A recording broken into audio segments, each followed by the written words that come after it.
Assalamualaikum warahmatullahi wabarakatuh.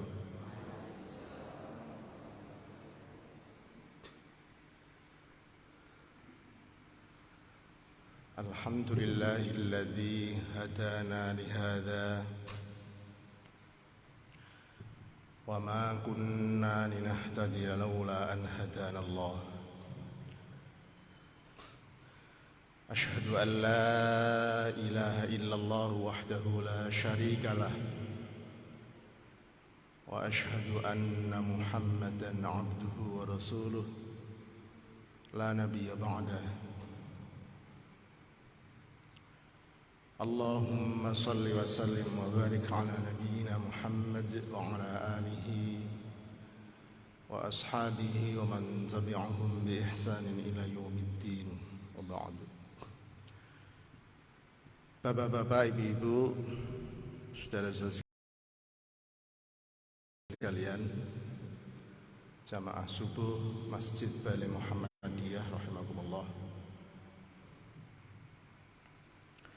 Syukur alhamdulillah pada kesempatan yang teramat sangat mulia ini Allah masih berikan kita nikmat yang sulit dilukiskan dengan kata-kata, baik itu nikmat sehat, nikmat sempat, dan nikmat-nikmat yang tidak mungkin bisa dikalkulasi. Atas segala karunia Allah ini kita bermohon, mudah-mudahan kita ini semakin hari semakin tambah umur, semakin berkurangnya kesempatan kita dalam rangka mengarungi kehidupan di dunia ini. Kita diberikan oleh Allah semakin bisa mengisi hari-hari ini syarat dengan kebaikan-kebaikan. Selanjutnya, bapak-bapak, ibu-ibu, saudara sekalian rahimakumullah, saya ingin memberi lanjutan dari materi yang pernah saya sampaikan pada kesempatan bulan yang lalu. Kebetulan ini masih dalam suasana safar, sebentar lagi Rabiul Awal. Jadi masih pure dalam suasana lembaran-lembaran tahun baru Hijriah. Ada pesan yang sangat esensial yang sebenarnya bisa kita petik pelajaran dari hijrahnya Nabi ini. Azam hijrah Nabi itu memang terjadi di Muharram. Nawaitunya untuk hijrah itu sudah muncul di kitaran bulan Muharram. Tapi hijrah itu bisa terlaksana menurut catatan sejarah itu kitaran akhir Safar, bahkan tidak sedikit yang menyebut Nabi hijrah itu Rabiul Awal. Tapi pastinya Nabi sampai di Madinah itu Rabiul Awal. Maka kalau saya sering menyebut Rabiul Awal itu bulan yang legendaris, karena di situ Nabi lahir, di situ Nabi hijrah, dan di situ Nabi wafat. Jadi ada peristiwa maha penting yang mengitari perjalanan kehidupan Nabi ini di Rabiul Awal. Nah, yang ingin kita dalami jamaah sekalian, apa sesungguhnya pesan yang autentik di pergantian tahun baru Hijriah? Apa sebenarnya pesan yang sangat fundamental hijrahnya Nabi? Pesannya yaitu penyelamatan tauhid. Penyelamatan tauhid. Sampai-sampai jamaah, saking maha pentingnya perkara yang satu ini, Nabi membutuhkan durasi waktu 13 tahun selama di Makkah dalam rangka mengokohkan tauhid. Ini persoalan tidak sepele karena ini persoalan yang akan terus berdampak kepada perjalanan hidup seseorang. Saya coba memberikan perspektif begini. Ternyata untuk menjadi seorang muslim yang hanif, seorang muslim yang betul-betul lurus, bermartabat, itu tidak diawali dari percaya kepada Tuhan. Ada proses pencarian. Maka redaksi kalimat tertinggi ini diawali dengan lafaz la ilaha. Ada proses penafian dan penegasian terhadap entitas kepercayaan yang salah atau kepercayaan yang banyak. Saya sampaikan di awal sebelum nanti lanjutan materi ini saya floor lebih dalam. Problem kita itu Bapak Ibu bukan tidak percaya Tuhan. Percaya Tuhan itu sudah bekal primordial. Jadi kadang ada entitas, sekte, kelompok, golongan yang mengklaim dirinya pengikut ateis, itu bohong. Saya pernah ada satu kisah.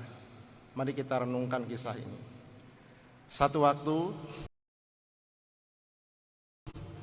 ada pengikut ateis ini terpapar penyakit kulit yang sedemikian serius dan parah sekali. Nyaris seluruh tubuhnya ini tidak ada yang tersisa.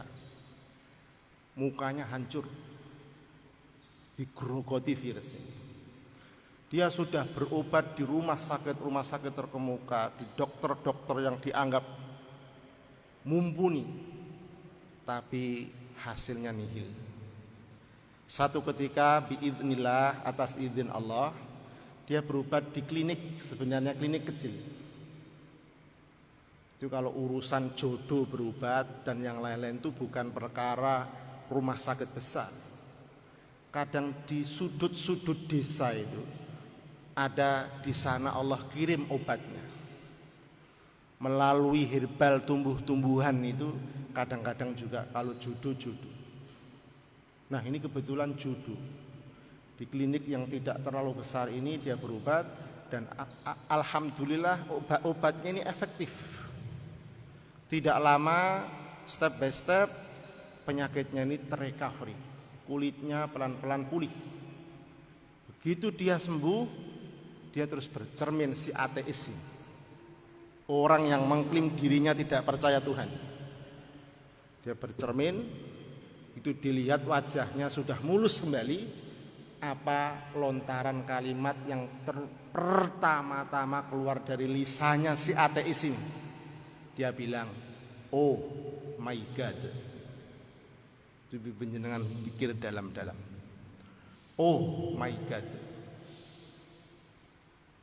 Coba dengan pikir dalam-dalam. Padahal selama ini doktrinasi ajarannya dia tidak percaya Tuhan. Tapi begitu dia menyaksikan kulitnya halus kembali, wajahnya normal kembali, statement yang mengawali dari lisan ateis ini adalah oh my God, oh Tuhanku. Kira-kira begitu. Ini salah satu bukti bahwa kalau ada kelompok di jagat ini yang mengklaim dirinya tidak percaya Tuhan, itu bohong besar. Karena kepercayaan kepada Tuhan itu sangat fitri, sesuatu yang sangat primordial. Nah, problemnya jamaah itu bukan tidak percaya Tuhan. Problemnya itu terhadap kepercayaan yang salah atau banyak varian kepercayaan. Mari kita coba dalami kasus-kasus yang terjadi di sekitar kita ini akhir-akhir ini. Kemarin masih sangat segar ini. Ada seorang anak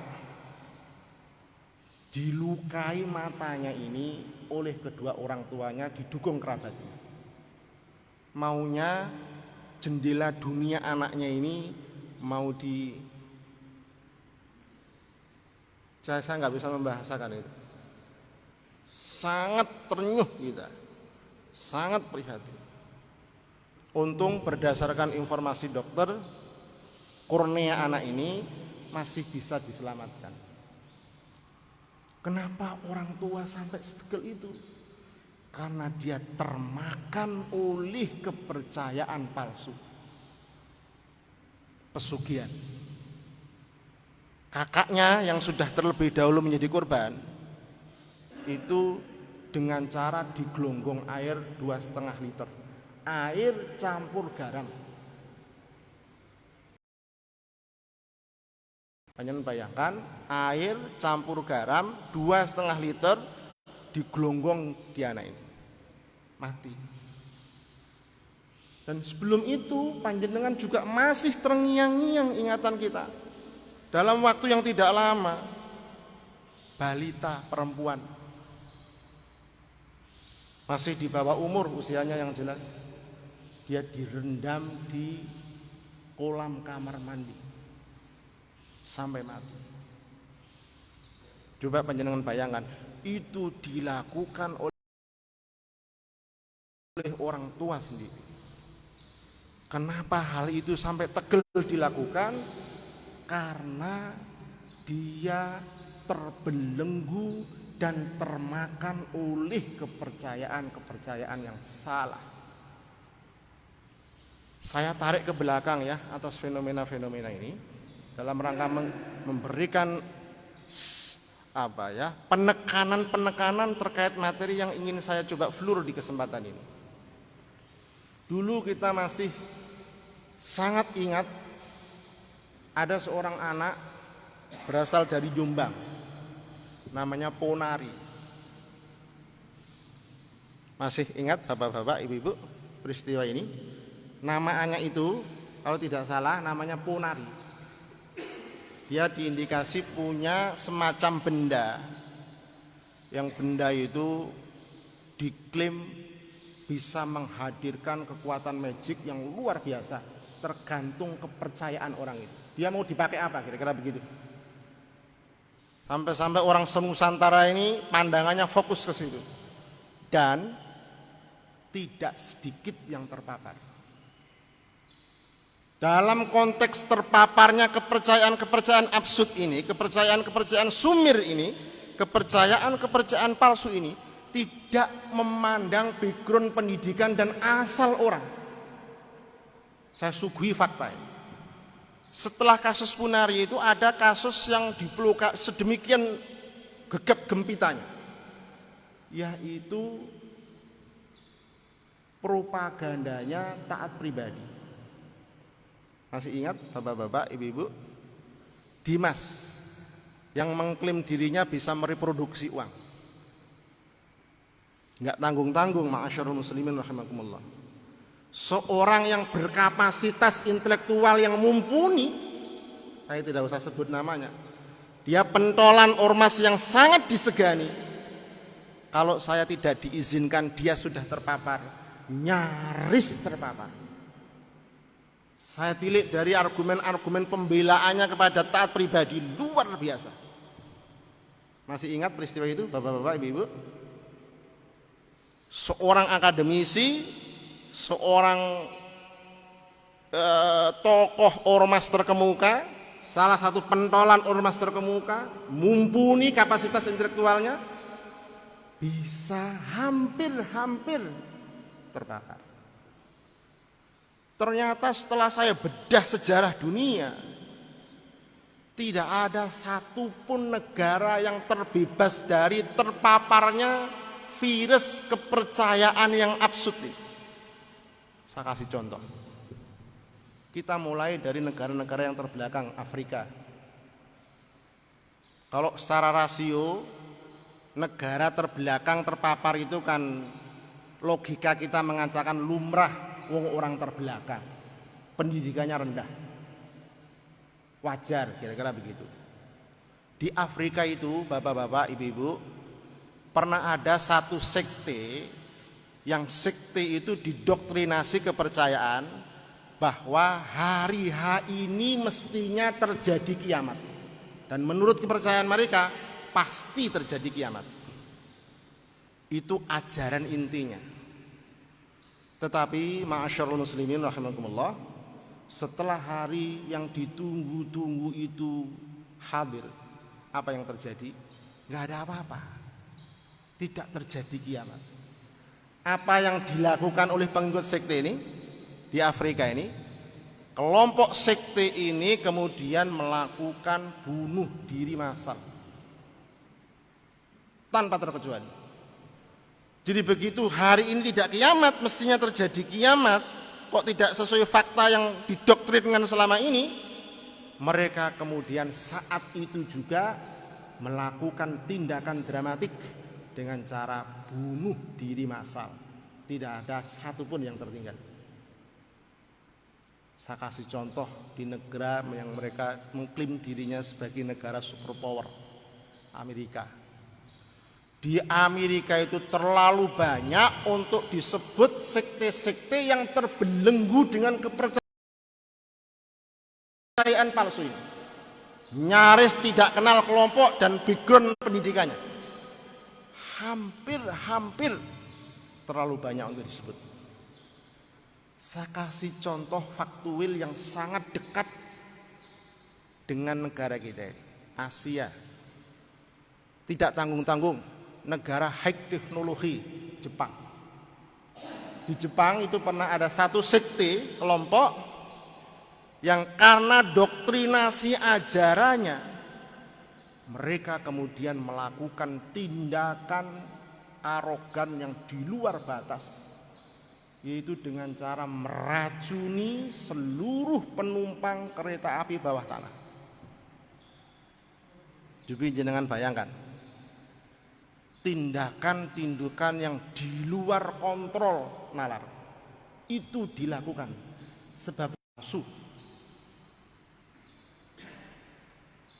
Maka Nabi itu sampai membutuhkan waktu 13 tahun dalam rangka menyembelih entitas kepercayaan palsu ini. Saya tarik ke peradaban yang agak kuno, Mesir kuno.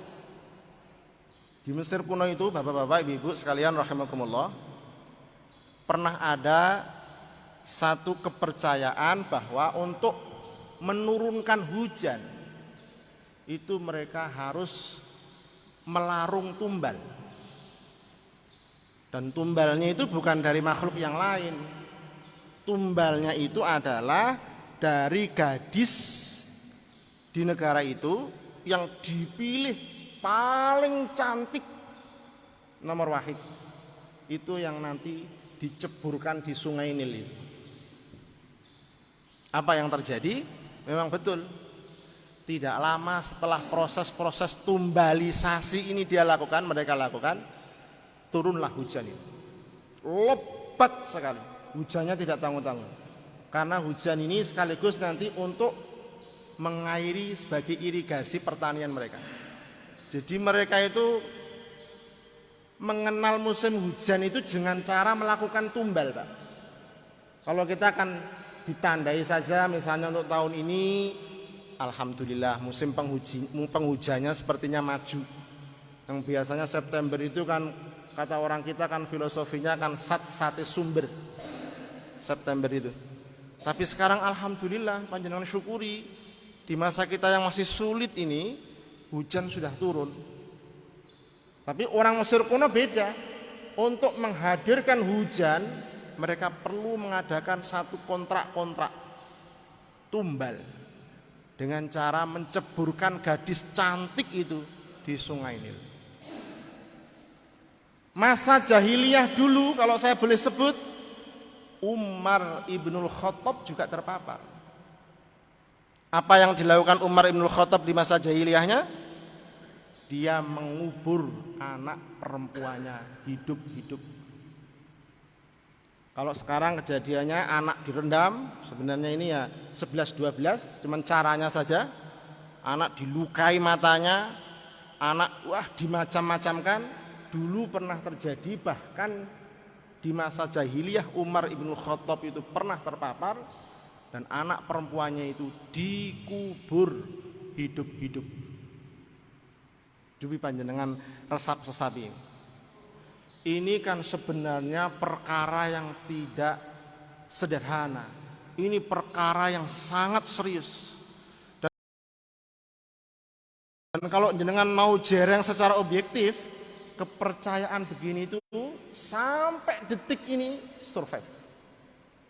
Saya pernah punya teman bercerita kepada saya, temannya ini pengusaha. Ya, satu waktu melakukan perjalanan ke Jakarta. Jadi kebetulan orang sekitar sini. Sudah paruh perjalanan. Kira-kira kalau sini Jakarta, separuh perjalanan itu kira-kira ya posisinya sudah berada di sekitar Cirebon, kira-kira begitu ya. Sudah hampir, sudah 50% perjalanan. Ternyata barang yang mestinya dibawa oleh oleh pengusaha ini itu ketinggal. Barangnya itu wujudnya akik. Akiknya ketinggal. Dia mau ke Jakarta, urusan-urusan bisnisnya atau urusan-urusan yang lain, yang jelas penting. Sudah separuh perjalanan itu balik kanan. Balik kanan itu bukan untuk ini, mungkin ada surat-surat yang sangat esensial ketinggal, itu bisa dimaklumi. Ada berkas-berkas yang nanti tidak dibawa itu bermasalah, itu dimaklumi. Hanya perlu mengambil akiknya yang ketinggalan. Jubi, jangan renung-renungkan secara dalam-dalam. Ini kan perkara-perkara sebenarnya kalau dinalar kan kok yo bisa.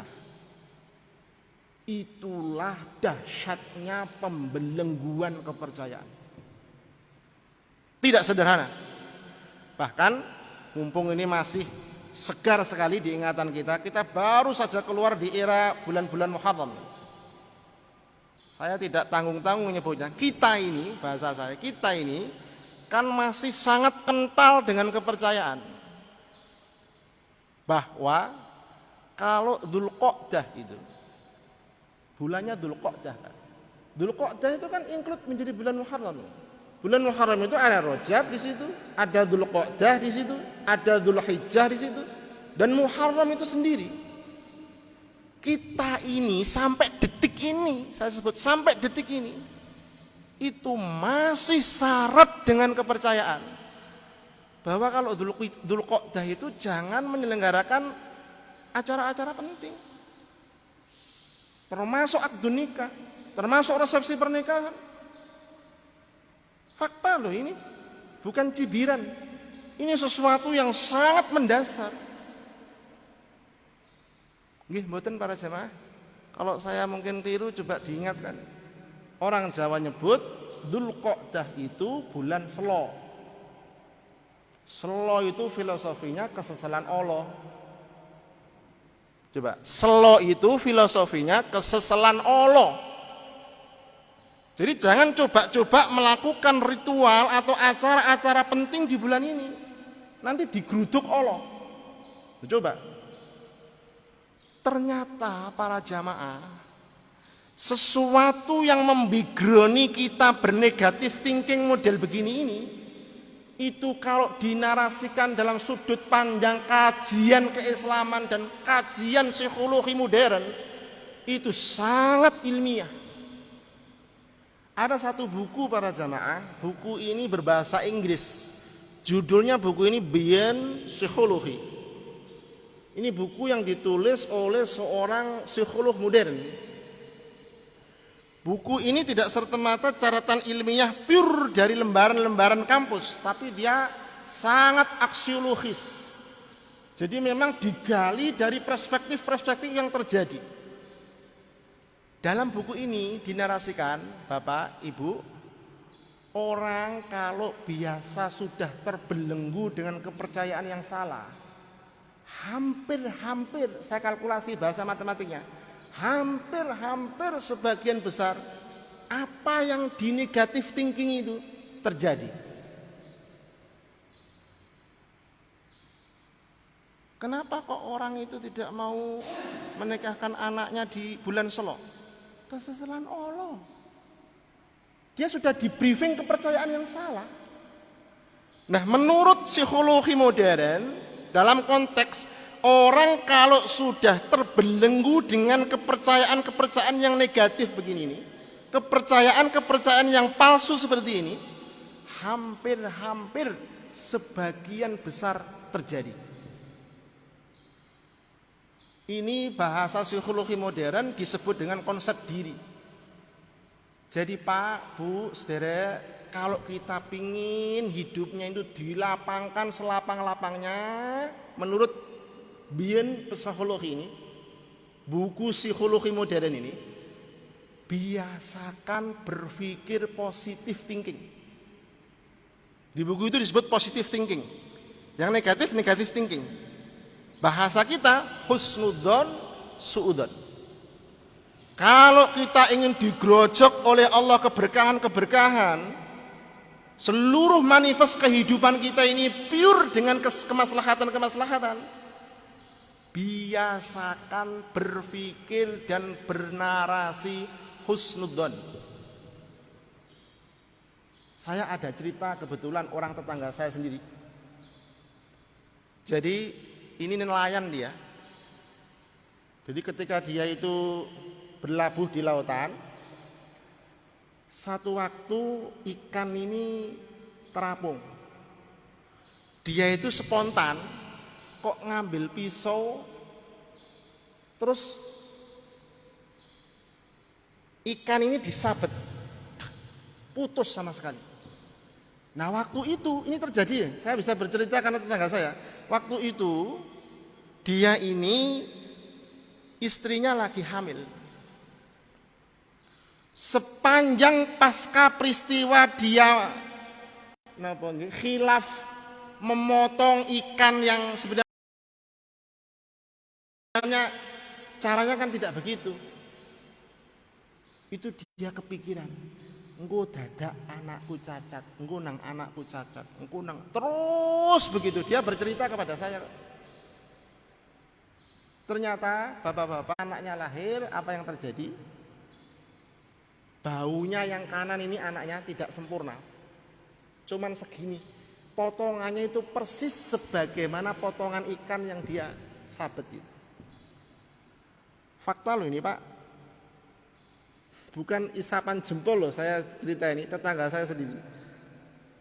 Coba bayangkan ini. Ini kan sesuatu yang kalau kita koneksitaskan dalam ilmu modern nyambung. Dalam kajian studi Islam sangat nyambung. Apa buktinya? Ada hadis qudsi yang bunyinya begini. Ana inda dhanni abdi bi. Coba renungkan, saya ulang hadis qudsi ini. Ana inda dhanni abdi bi. Aku, maksudnya aku di situ Allah, sesuai dengan prasangka hambaku kepadaku. Saya ilustrasi bahasanya. Kalau prasangka hambaku itu Z, hampir bisa dipastikan aku turuti prasangkanya. Kalau prasangka hambaku itu Y, hampir bisa dipastikan aku turuti prasangkanya hambaku itu.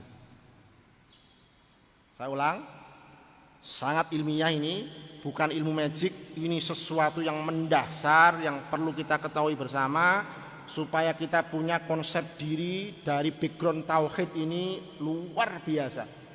Dan itu harus kita pahami bersama-sama.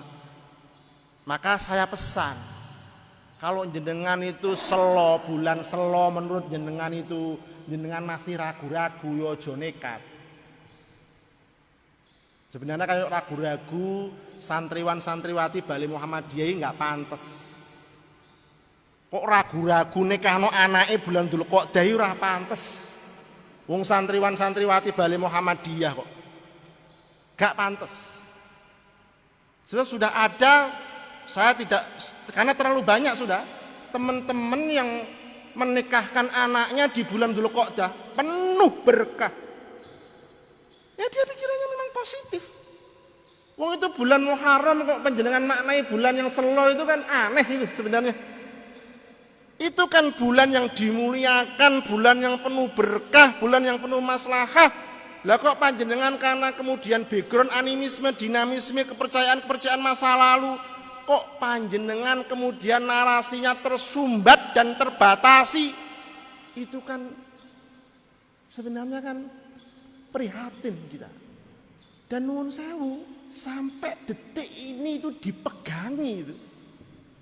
Saya pernah tanya itu ya, orang saya sendiri nggak jauh-jauh. Lah kenapa toh Bu kalau sampai ditunda? Lah ini dulu kok selo. Emang kenapa? Emang kenapa?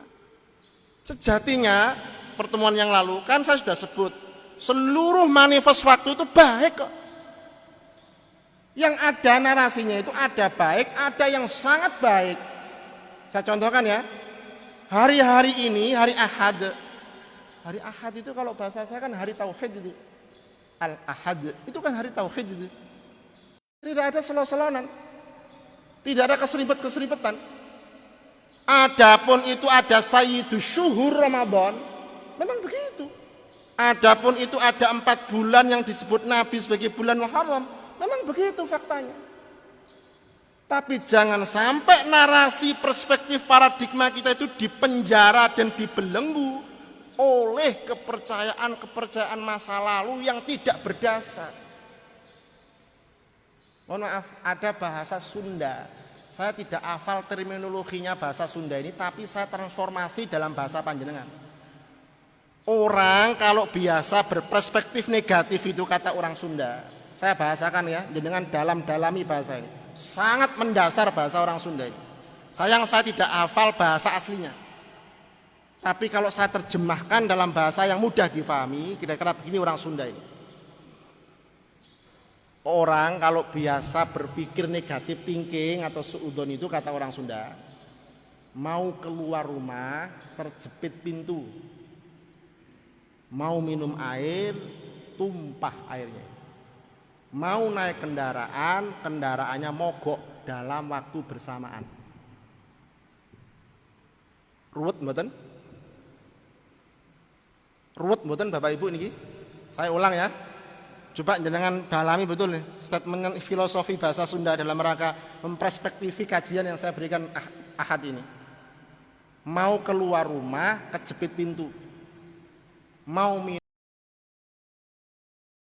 air, airnya tumpah, tidak ada yang tersisa. Mau naik kendaraan, kendaraannya mogok dalam waktu bersamaan. Kalau saya bahasakan secara implikatif lagi, habis kesandung, tahu kesandung ya? Sandung itu loh. Habis kesandung, keserimpet. Habis keserimpet, disundang apa gitu. Masuk ke dalam jurang. Ruwet betul itu kira-kira?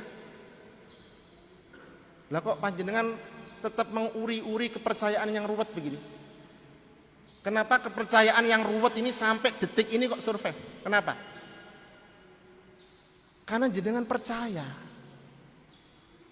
Karena kita percaya. Ada Pak satu komunitas ya, dia itu saking fanatiknya dengan tanah haram, Makkah dan Madinah. Sampai-sampai dia itu agak kebablasan. Kebablasannya bagaimana? Sampai-sampai tidak ada yang tersisa. Hatta tainya unta pun dibawa pulang. Loh, saya ini bukan isapan jempol Pak. Jangan enggak usah kaget. Hatta tainya unta dibungkus dibawa pulang. Kita tanya, lah kenapa? Itu bisa menyuburkan lahan-lahan pertanian mereka. Unik ya. Nah, kalau yang dibawa pulang itu sisa kiswah itu atau mending-mending buat sajadah itu untuk memori di tanah haram, ya kita maklumi. Yang dibawa pulang itu, mohon maaf, tai unta. Dan itu diyakini bisa menyuburkan lahan-lahan pertanian mereka.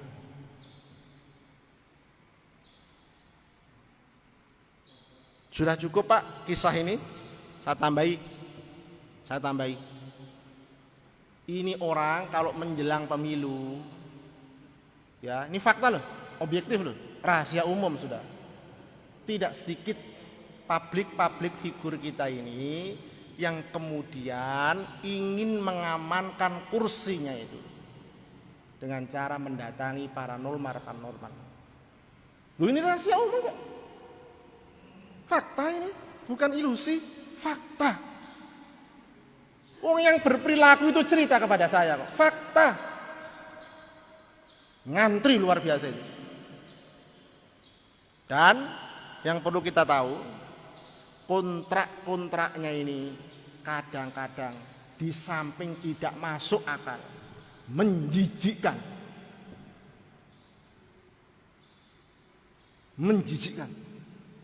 Kalau saya sebut di sini, habis ini kan sarapan pagi, nanti enggak polu. Menjijikkan, itu dilakukan. Perlu mengamankan kursinya itu. Karena dia ada keyakinan bahwa dengan ritual tertentu nanti kembali lagi. Jenis olahraga bela diri. Saya sendiri yang bersinggungan itu. Saya tanya, orang ini nanya kepada saya, Pak punya ayam ini? Saya nggak punya, tapi tetangga sebelah itu ada ngingu ayam dia besar-besar, mau pilih yang tipe apa ada itu. Warnanya hitam Pak. Ya, saya nggak tahu hitam apa hijau apa kuning apa saya nggak tahu itu. Lah gimana tuh Mas? Saya itu nyari ayam yang dari cucuk sampai cekernya itu warnanya hitam.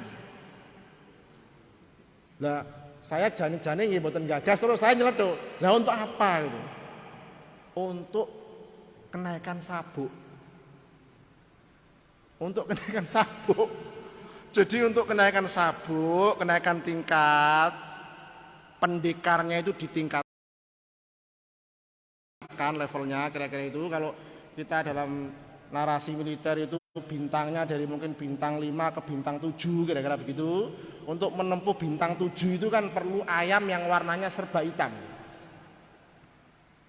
Oh begitu saya begitu. Wah kalau gitu kayaknya agak susah Mas gitu ya. Memang saya jarang ketemu juga. Nah, saya tahu di situ nggak ada, memang agak susah Mas itu kalau cari yang model ayam kok dari cucuk sampai ceker hitam semua itu susah Mas saya bilang gitu. Orangnya terus seperti agak kurang berkenan. Terus saya ketawa-ketawa itu. Terus dia mundur sendiri. Mungkin dia nyari kemana gitu, nggak tahu saya. Lu itu loh, susahnya orang kalau sudah terbelenggu dengan kepercayaan palsu. Sampai segitunya.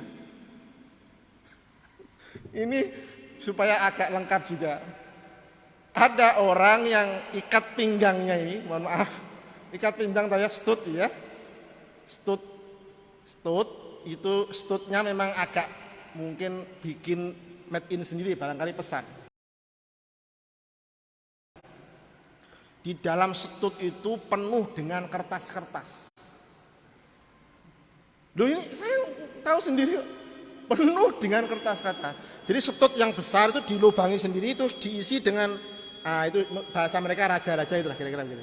Dan stud itu tidak boleh lepas, mana saja dipakai, bahkan sampai tidur kira-kira begitu. Karena diyakini dengan stud itulah bisa memberikan perlindungan setiap saat. Sedih saya. Ini problem kita Pak. Kepercayaan yang salah atau kepercayaan banyak membelenggu. Kalau ini tidak disembelih, saya khawatir isbatnya, tadi kan penafiannya la ilaha illallah itu kan isbatnya. Isbatnya itu saya khawatir ilahnya itu sudah ganti. Ilah ake, ilah keris, ilah tai unta, ilah apa lagi? Raja, kira-kira begitu, dan ilah-ilah yang lain. Dan mohon maaf, orang kalau punya problem di sini bahasa Quran, innasyirka la dzulmun adzim. Jenengan jangan bermimpi husnul khotimah. Jangan bermimpi husnul khotimah. Dan biasanya orang mau menghadap yang punya di akhir-akhir dia sakaratul maut, orang yang banyak tergembling dengan kepercayaan-kepercayaan palsu itu susahnya luar biasa menghadap Allah itu. Susah luar biasa. Saya mengalami fakta yang begini sudah tidak satu dua orang. Orang-orang yang tergembling dengan kepercayaan-kepercayaan palsu itu ketika sakaratul maut megap-megapnya itu berminggu-minggu. Tarik ulur berminggu-minggu. Karena perjalanan tauhidnya itu ditutup oleh kepercayaan-kepercayaan absurd yang itu Nabi sampai membutuhkan waktu 13 tahun. Karena kalau ini betul-betul kokoh, maka seluruh entitas kita kehidupan yang lain ini itu akan dikokohkan oleh Allah zahiran wa batinan. Saya kira cukup sampai sudah disemprit tadi waktunya. Tidak terasa memang kalau bahasan-bahasan begini. Mestinya masih agak kesana bahasanya, tetapi karena sudah agak siang, ya saya kira karena ini rutin setiap Ahad keempat, insya Allah kita akan sambung lagi.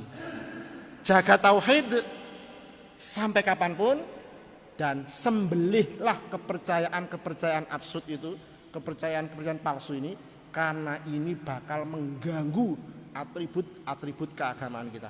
Dan kalau kita sudah steril tauhidnya ini, maka ada terjangan badai apapun, orang tauhidnya sudah steril itu, dia sami'na wa ata'na, mantep tegak lurus. Subhanakallahumma bihamdika asyhadu an la ilaha illa anta astaghfiruka wa atubu ilaik. Walhamdulillahi rabbil alamin. Wal afu minkum ila huna. Assalamualaikum warahmatullahi wabarakatuh.